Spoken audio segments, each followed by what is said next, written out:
किसी ने कहा था कि अगर देश का युद्ध भड़क जाए तो पूरी सत्ता पलट जाती है। अगर देश का जनता भड़क जाए तो पूरी सत्ता पलट जाती है। कुछ ऐसा ही हुआ है। नेपाल की सरकार ने जब सोशल मीडिया अन्य कई प्लेटफॉर्म को बैन किया और उस देश में सोशल मीडिया को आना पूरी तरीके से बंद कर दिया गया, तो वहाँ के यूथ, जो वहाँ के जेन जी है, जिन्हें लोग कहते थे ये कुछ नहीं कर पाएंगे, ये पूरी बर्बाद होती जा रही है, उन्होंने पूरी सरकार को तख्ता पलट करके रख दिया। नेपाल के प्रधानमंत्री ने भी रिज़ाइन दी है और नेपाल के कई मिनिस्टर ने भी रिज़ाइन दी। दरअसल इसमें बात ये हुआ कि नेपाल में बेरोज़गारी की चंद सीमा पर थी।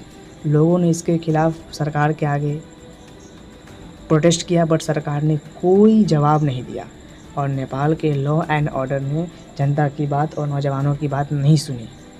इस पे प्रोटेस्ट जब फायरिंग की गई तो 2-3 बच्चों, 18-19 बच्चों की जानें गई और हज़ारों लोग घायल हुए। ये सब देखते हुए फिर उलट पड़ी और पूरी तरीके से हमला बोल दिया। मंदिर पे भी, वैष्णो देवी की मंदिर, वहाँ भी कुछ चोटें पहुँची है। सड़क पब्लिक पूरी तरीके से जाम हो गया और पूरा तख्ता बख्त हो गया।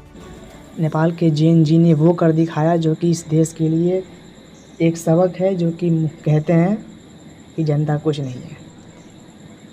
इसके पीछे की मेन कहानी ये थी कि नेपाल में बेरोज़गारी बढ़ रही थी और भी कई सारे कारण थे और मेन इस पे हैशटैग नेपो किड्स। इसका मतलब ये होता है कि नेपाल के जो बच्चे, नेपाल के बड़े बड़े बिजनेसमैन के बच्चे थे, वो लग्जरियस लाइफ जी रहे थे, ट्रैवल कर रहे थे, फुल इंजॉय कर रहे थे, और जो नेपाल के युवा थे वो बेरोज़गारी में मर रहे थे। नेपाल के मंत्री के बेटा बड़े बड़े राज्यों में, बड़े बड़े शहरों में मौज मस्ती कर रहे थे और वहाँ के लोग, जनता, नेपाल के एडमिनिस्ट्रेशन के कारण परेशान हो चुके थे। इसके खिलाफ आके उन्होंने जनता के खिलाफ, सरकार के खिलाफ सारे पब्लिक ने मिलकर प्रोटेस्ट किया। इस प्रोटेस्ट में पार्लियामेंट से लेके, प्रधानमंत्री के घर से लेके और मुख्यमंत्री, जो भी मिनिस्टर इसमें खिलाफ शामिल थे, वो सबको बर्खास्त कर दिया। अभी नेपाल की सिचुएशन कंट्रोल तो है, बट उतनी भी कंट्रोल नहीं जितनी होनी चाहिए। आज नेपाल की सरकार पूरी तरीके से गिर चुकी है। मैं नेपाल के जेन जी से यही कहना चाहता हूँ, ये देश आपका है, ये घर आपका है, यहाँ रहना आपको है। अगर ये देश आप जलाइएगा तो इसमें जलिएगा आप भी। आपने मांग की, आपकी मांग पूरी नहीं हुई, देश का सरकार गिर चुका है। अब इस नेपाल को फिर से वैसा कीजिए जैसा था। अगर ये यहाँ से सिचुएशन ख़राब होती है तो ये भुगतना आपको पड़ेगा, इसलिए कि ये देश आपका है, ये घर आपका है, ये रहना आपको है।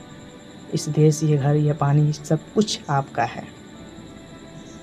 फिर से डेमोक्रेसी को कायम कीजिए और फिर से वही लॉ एंड ऑर्डर सही से चले।